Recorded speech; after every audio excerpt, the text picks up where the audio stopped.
Hi folks, Rick here. Welcome to my channel.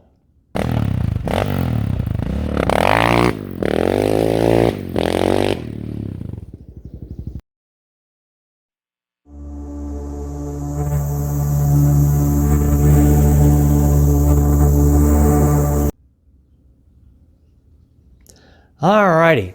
Well, today it's going to be a maintenance day for the Raptor. If you haven't subscribed to my channel yet and you enjoy these videos, please hit that subscribe button. I'd really appreciate it. And, thank you all to those who already have. So we're doing annual maintenance today. I've got a detailed video on this you can check out above. And in the description section, there's actually a link that you can download a PDF file and print out like a 3-page checklist to kind of help you out through your own annual maintenance program. It's pretty universal. You can use it for ATV, dirt bikes, whatever like that, but it's a pretty handy checklist. So one of the important things on that that I'm starting right now on mine is really the cleaning and inspection part of this thing. So the cleaning isn't really to make it look nice. It's really to clean all the mud off and the dirt off to prevent future corrosion.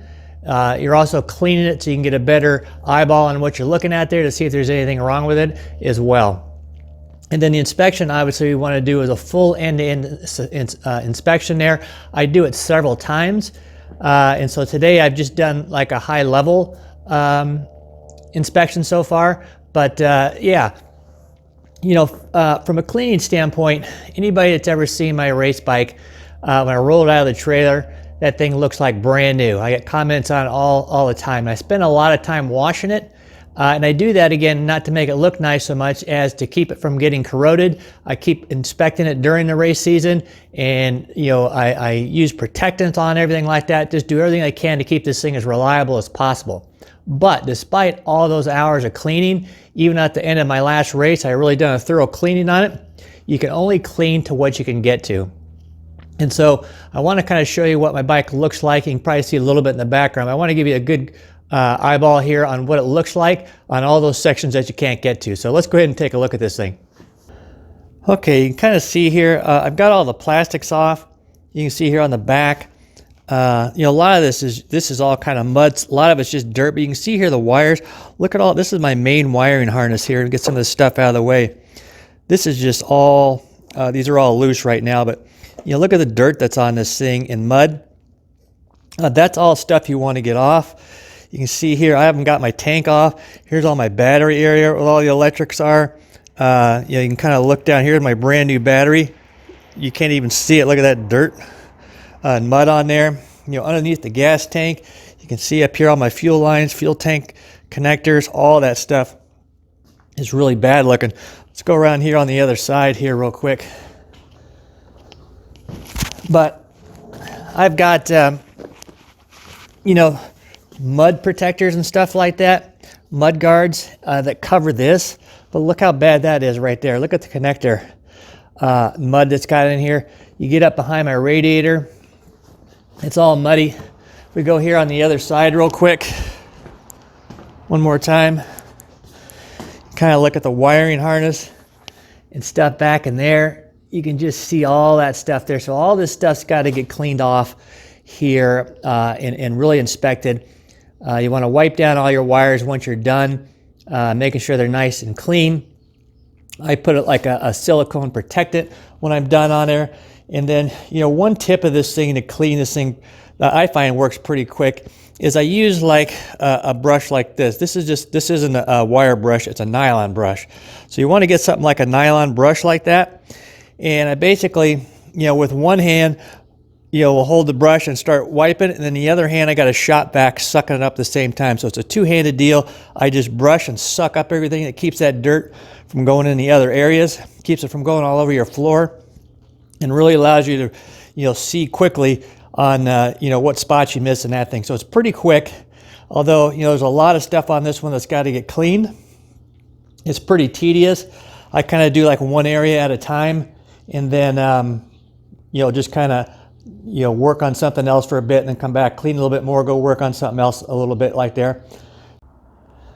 All right, so I've kind of done a once over here with my brush and shop vac. You can see it's still, I still got to finish this up. It's got to get all wiped down and all the connectors taken apart. But you can see there, if you remember what it looked like, it looks a lot better now. Again, still pretty dirty. You know, here's something here I want to point out. So you can see like the front of my radiator, you know, it's a little dirty, but look at the back. That's starting to clog there. So this is why you got to pull stuff down quite a bit. I did have a couple issues here. Not sure if we're going to be able to see this one here. Hold on real quick. But let's see if we can see this right here. So this is a brand new, see if you can hear this thing here. Not sure if you can see it. But hopefully you can hear that thing. That's loose. It's not the nut that's loose. The actual tie rod end is shot. It's a brand new tie rod end, but this season has been so ridiculously rough. I probably popped that here this last race and just thankfully was able to get back before it completely, you know, came apart. So that was some really luck. But this is, again, another thing here to really, while you're checking stuff out in detail. Let me show you another one, a little bit more serious.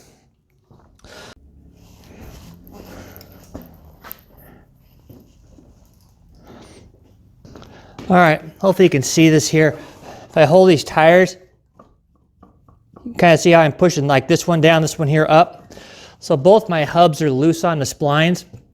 If you remember when I put this axle on, I had some issues with the spacers. And so I think that the splines on these things are just bad.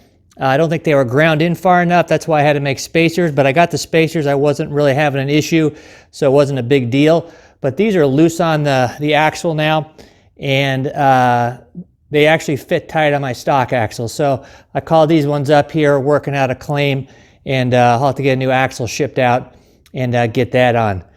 Yeah, so that's a couple things here, just from doing some really, really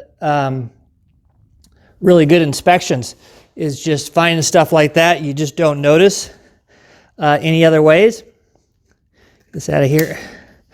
But yeah, just keep after it. I got my, torqued my whole swing arm off, inspected all the bearings, all that stuff's in good shape. The brake rotors are shot front and rear, so I'm going to put all new brakes and rotors on. So far the back's looking okay. I haven't tore the front apart.